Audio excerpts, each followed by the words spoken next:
Hallelujah, price the lord. ದೇವರ ಪರಿಶುದ್ಧ ನಾಮಕ್ಕೆ ಸ್ತೋತ್ರವಾಗಲಿ. ರಾತ್ರಿ ವೇಳೆಯಲ್ಲಿ ಕೊಟ್ಟಂತ ಸಮಯಕ್ಕಾಗಿ ಸ್ತೋತ್ರ. ಒಂದು ವಾಕ್ಯ ಸಂದೇಶಕ್ಕೆ ಹೋಗೋಣ.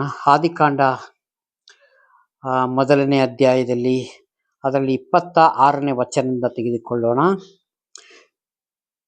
ಆಮೇಲೆ ದೇವರು ನಮ್ಮ ಸ್ವರೂಪದಲ್ಲಿ ನಮ್ಮ ಹೋಲಿಕೆಗೆ ಸರಿಯಾಗಿ ಮನುಷ್ಯನ ಉಂಟು ಮಾಡೋಣ. ದೇವರ ಆಲೋಚನೆ, ಎಲ್ಲ ಸೃಷ್ಟಿ ಮಾಡಿದ್ರು, ಅಲ್ಲಿ ಒಬ್ಬ ಮನುಷ್ಯನನ್ನು ಉಂಟು ಮಾಡೋಣ ಅಂತ ದೇವರೊಂದು ಆಲೋಚನೆ ಮಾಡಿದ್ರು ಪ್ರಿಯರೇ. ಹಾಲೆಲೂಯಾ. ಅವಾಗ ಆಲೋಚನೆ ದೇವರು ಮಾಡಲಿಲ್ಲ ಅಂದ್ರೆ ಇವತ್ತು ಮಾನವ ಸಂತತಿನೇ ಇರ್ತಿರ್ಲಿಲ್ಲ. ದೇವರನ್ನ ನಾವು ಪರೀಕ್ಷೆ ಮಾಡ್ಬೋದು. ಎಷ್ಟು ಒಳ್ಳೆಯವರು ಈ ಭೂಮಿ ಮೇಲೆ ನಮ್ಮನ್ನ ಸೃಷ್ಟಿ ಮಾಡಿ ಇಲ್ಲಿ ಬಿಟ್ಟಿದ್ದಾರಲ್ಲ. ಹಾಲೆಲೂಯಾ. ಬಹಳ ಬಹಳ ಸಂತೋಷಕರವಾದ ವಿಷಯ, ಬಹಳ ಅದ್ಭುತವಾದ ವಿಷಯ. ಇದು ಸಾಧಾರಣ ಒಂದು ಮಾತಲ್ಲ. ನನ್ನ ಹೋಲಿಕೆಗೆ ಸರಿಯಾಗಿ ಮಾಡೋಣ. ಹಲ್ಲೆಲೂಯಾ. ಎಷ್ಟು ಚಂದವಾಗಿ, ಎಷ್ಟು ಸುಂದರವಾಗಿ ಮನುಷ್ಯನ ರೂಪಿಸಿದ್ದಾರೆ ದೇವರು. ಹಲ್ಲೆಲೂಯಾ ಅಲ್ವಾ? ಅವರು ಸಮುದ್ರದಲ್ಲಿರುವ ಮೀನುಗಳ ಮೇಲೆಯೂ, ಅಂತರಿಕ್ಷದಲ್ಲಿ ಹಾರಾಡುವ ಪಕ್ಷಿಗಳ ಮೇಲೆಯೂ, ಪಶುಗಳ ಮೇಲೆಯೂ, ನೆಲದ ಮೇಲೆ ಹರಿದಾಡುವ ಎಲ್ಲಾ ಕ್ರಿಮಿಕೀಟಗಳ ಮೇಲೆಯೂ, ಎಲ್ಲ ಭೂಮಿಯ ಮೇಲೆಯೂ ದೊರೆತನ ಮಾಡಲಿ. ಹಾಲೆಲೂಯಾ. ಏನ್ ಮಾಡಿದ್ರು ದೇವರು? ಇವೆಲ್ಲ ಪ್ರಾಣಿ ಪಕ್ಷಿ ಪ್ರತಿ ಒಂದನ್ನ ಉಂಟು ಮಾಡಿ ಅದರ ಮೇಲೆ ನೀವು ದೊರೆತನ ಮಾಡ್ರಿ, ನೀವು ಆಳ್ವಿಕೆ ಮಾಡ್ರಿ ಎಂಬುದಾಗಿ ದೇವರು ನಮಗಿಲ್ಲಿ ತೋರಿಸಿಕೊಡ್ತಾ ಇದ್ದಾರೆ. ಹಾಲೆಲೂಯಾ. ನೋಡಿ, ಈ ಒಬ್ಬ ಮನುಷ್ಯನಿಗೆ ಎಂತ ಜ್ಞಾನ ದೇವರು ಕೊಟ್ಟಿದ್ದಾರೆ. ಎಂತ ದೊಡ್ಡ ಒಂದು ಟ್ರೈನ್ ಅನ್ನ ಒಬ್ಬ ಮನುಷ್ಯ 2 ಜನ ತೆಗೆದುಕೊಂಡು ಹೋಗುವಂತ ದೇವರು ಆತನ ಜ್ಞಾನ ಹೇಗೆ ಮಾಡಿದ್ದಾರೆ ಎಂಬುದಾಗಿ ನಾವು ಇಲ್ಲೇ ಪರೀಕ್ಷೆ ಮಾಡ್ಬೋದು. ಮೇಲೆ ನೋಡಿ, ಹಾರಾಡುವ ಒಂದು ಪ್ಲೈನ್ ಇರ್ಬೋದು, ಅದನ್ನ ಮನುಷ್ಯ ಕಂಟ್ರೋಲ್ ತೆಗೆದುಕೊಳ್ತಾನೆ ಅಂತಂದ್ರೆ ದೇವ್ರು ಇಲ್ಲಿ ಹೇಳಿಲ್ವಾ? ಈ ಭೂಮಿ ಮೇಲೆ ಎಲ್ಲವನ್ನ ಮೇಲೆ ನೀವು ದೊರೆತನ ಮಾಡ್ರಿ. ಹಾಲೆಲೂಯಾ. ನಮಗೆ ಕೊಟ್ಟಿದ್ದಾರೆ ಪ್ರಿಯರೇ. ಎಲ್ಲ ಆಲೋಚನೆಗಳು ನಮ್ಮ ಕೈಯಲ್ಲಿ ಕೊಟ್ಟಿದ್ದಾರೆ ದೇವರು. ನಮ್ಮ ಮನಸ್ಸಿಗೆ, ನಮ್ಮ ಶರೀರದಲ್ಲಿ ಅಳವಡಿಕೆ ಮಾಡಿದ್ದಾರೆ ಪ್ರಿಯರೇ. ಹಾಲೆಲೂಯಾ.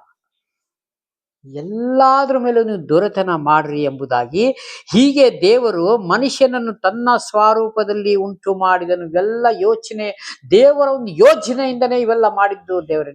ದೇವರಿಗೆ ಸ್ತೋತ್ರ ಅಂತ ನಾವು ಹೇಳ್ಬೇಕು.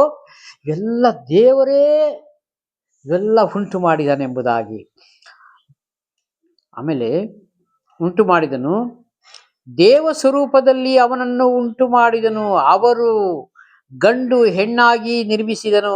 ಇದಲ್ಲದೆ ದೇವರು ಅವರನ್ನು ಆಶೀರ್ವದಿಸಿ, ನೀವು ಬಹು ಸಂತಾನವುಳ್ಳವರಾಗಿ ಹೆಚ್ಚಿರಿ, ಭೂಮಿಯಲ್ಲಿ ತುಂಬಿಕೊಂಡು ಅದನ್ನು ವಶಪಡಿಸಿಕೊಳ್ಳಿರಿ. ಹಾಲೆಲೂಯಾ. ನೋಡಿ, ಲೋಕದಲ್ಲಿ ಎಲ್ಲಿ ಹೋದ್ರೂ ಒಂದು ಮನುಷ್ಯ ಇಲ್ಲ ಅಂತ ಹೇಳೋಂಗಿಲ್ಲ. ನಿಮ್ಮನ್ನ ಗಂಡು ಹೆಣ್ಣಾಗಿ ನಿರ್ಮಿಸಿ ನೀವು ಎಲ್ಲ ಕಡೆನೂ ನೀವು ಹರಡಿಕೊಳ್ಳ್ರಿ, ಅಂದ್ರೆ ಪಾಪ್ಯುಲೇಷನ್ ನೀವು ಎಲ್ಲ ಕಡೆನೂ ಇರ್ರಿ ಅಂತ ದೇವರು ಮಾಡಿಬಿಟ್ಟಿದ್ದಾರೆ. ನೋಡಿ, ಪ್ರಪಂಚದಲ್ಲಿ ಯಾವ ಮೂಲೆಯಲ್ಲಿ ಮನುಷ್ಯ ಇಲ್ಲ ಪ್ರಿಯರೇ. ಎಲ್ಲಾ ಜಾಗದಲ್ಲೂ ಮನುಷ್ಯ ವಾಸ ಮಾಡ್ತಾ ಇದ್ದಾನೆ. ಇಲ್ಲಿ ಏನಾರು ದೇವರು ಒಂದು ಜಾತಿ ಬಗ್ಗೆ ಬರ್ದಿದ್ದಾರಾ, ಒಂದು ಧರ್ಮ ಬಗ್ಗೆ ಬರ್ದಿದ್ದಾರಾ? ಇಲ್ಲ ಪ್ರಿಯರೇ. ನಾವೆಲ್ಲ ತಿಳಿಯದೆ ಒಬ್ಬರಿಗೇ ನಾವು ಆರಾಧಿಸ್ತಾ ಇದ್ದೇವೆ, ಒಬ್ಬರನ್ನೇ ಸನ್ಮಾನಿಸ್ತಾ ಇದ್ದೇವೆ, ಒಬ್ಬರಿಗೆ ಗೌರವಿಸ್ತಾ ಇದ್ದೇವೆ ಪ್ರಿಯರೇ. ಹಾಲೆಲೂಯಾ. ಅದಕ್ಕೆ ದೇವರ ವಾಕ್ಯ ಹೇಳ್ತದೆ, ಸತ್ಯವನ್ನು ನೀವು ತಿಳಿದುಕೊಳ್ಳಿ ಸಹೋದರರೇ, ಸತ್ಯ ನಿಮ್ಮನ್ನ ಬಿಡುಗಡೆ ಮಾಡುತ್ತದೆ. ಹಾಲೆಲೂಯಾ. ಅಸತ್ಯನ ಯಾರು? ಯೇಸು ಸ್ವಾಮಿನ ಹುಡುಕಿರಿ, ಯೇಸು ಸ್ವಾಮಿನ ತಮ್ಮ ರಕ್ಷಕನಾಗಿ ತೆಗೆದುಕೊಳ್ಳ್ರಿ. ಹಾಲೆಲೂಯಾ. ನಾನೇ ಉಂಟು ಮಾಡಿದೆನು, ನಾನೇ ನಿನ್ನ ಹೋರುವೆನು ಎಂಬುದಾಗಿ ದೇವರು ಹೇಳ್ತಾರೆ. ಹಾಲೆಲೂಯಾ. ಹಾಗಾಗಿ ಹೆಚ್ಚಿಕೊಳ್ಳಿರಿ, ಭೂಮಿ ತುಂಬಿಕೊಂಡು ಅದನ್ನು ವಶಪಡಿಸಿಕೊಳ್ಳಿರಿ. ಸಮುದ್ರದ ಮೀನುಗಳ ಮೇಲೆಯೂ, ಆಕಾಶದ ಪಕ್ಷಿಗಳ ಮೇಲೆಯೂ, ಭೂಮಿಯ ಚಲಿಸುವ ಎಲ್ಲಾ ಜೀವಿಗಳ ಮೇಲೆಯೂ ದೊರೆತನ ಮಾಡಲಿ ಎಂದನು. ಮತ್ತು ದೇವರು, ಇಗೋ, ಸಮಸ್ತ ಭೂಮಿಯ ಮೇಲೆ ಬೀಜವುಳ್ಳ ಎಲ್ಲಾ ಪೈರುಗಳನ್ನು, ಬೀಜವುಳ್ಳ ಎಲ್ಲಾ ಹಣ್ಣಿನ ಮರಗಳು ನಿಮಗೆ ಆಹಾರಕ್ಕಾಗಿ ಕೊಟ್ಟಿದ್ದೇನೆ. ಇದಲ್ಲದೆ ಭೂಮಿಯ ಮೇಲೆ ತಿರುಗಾಡುವ ಪಕ್ಷಿಗಳು, ಆಕಾಶದಲ್ಲಿ ಹಾರಾಡುವ, ನೆಲದ ಮೇಲೆ ಹರಿದಾಡುವ ಕ್ರಿಮಿಕೀಟಗಳು ಎಲ್ಲವನ್ನು ನಿಮ್ಮ ಅಧೀನದಲ್ಲಿ ಕೊಟ್ಟಿದ್ದೇನೆ. ಎಲ್ಲವನ್ನು ನಮ್ಮ ಹ್ಯಾಂಡ್ ಓವರ್ ಅಲ್ಲಿ ಇದೆ ಪ್ರಿಯರೇ.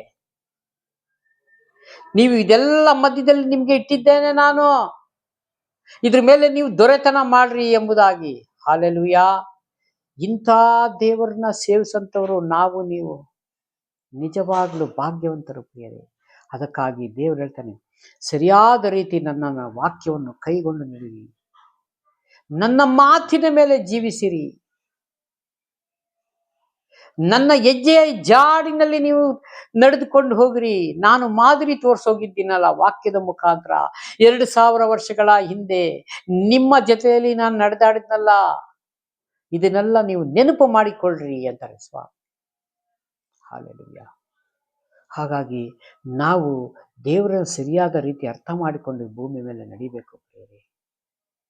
ಯಾಕಂದ್ರೆ ನಾವು ಬರೀ ಬಾಯಿ ಮಾತಿನಿಂದ ಸನ್ಮಾನ ಮಾಡಿದ್ರೆ ನಡೆಯೋದಿಲ್ಲ ಪ್ರಿಯರೇ. ನಮ್ಮ ಒಳಗಡೆಯಿಂದ ಬರಬೇಕು ಪ್ರಿಯರೇ. ಹಾಲೆಲೂಯಾ. ನಮ್ಮ ಒಳಗಡೆಯಿಂದ ದೇವರನ್ನ ಸ್ತುತಿಸ್ಬೇಕು, ದೇವರನ್ನ ಮಹಿಮೆ ಪಡಿಸ್ಬೇಕು. ಬರೀ ಬಾಯಿ ಮಾತಿನಿಂದ ದೇವರು ಯಾವ ಗಣನೆಗೂ ತೆಗೆದುಕೊಳ್ಳುವುದಿಲ್ಲ.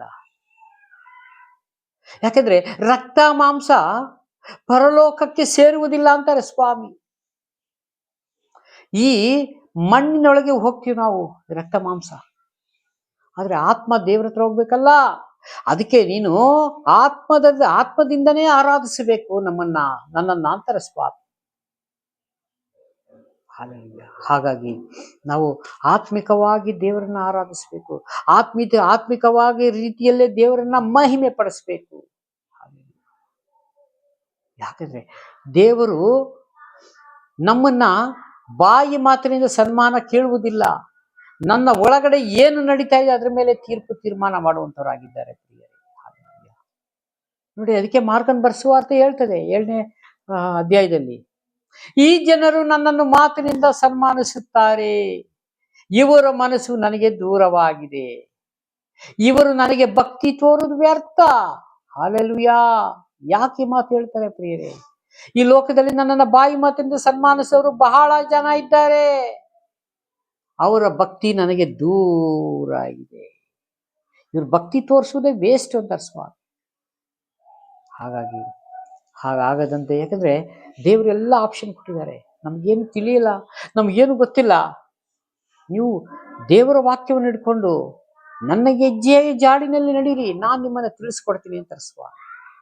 ಇಂಥ ಒಳ್ಳೆ ದೇವ್ರನ್ನ ನಾವು ಯಾವತ್ತು ಕಳ್ಕೋಬಾರ್ದು ಪ್ರಿಯರೇ. ನಾವು ದೇವ್ರನ್ನ ಯಾವತ್ತು ನಮ್ಮ ಒಳಗಡೆ ಇಟ್ಟು ಪ್ರಾರ್ಥನೆ ಮಾಡೋಣ.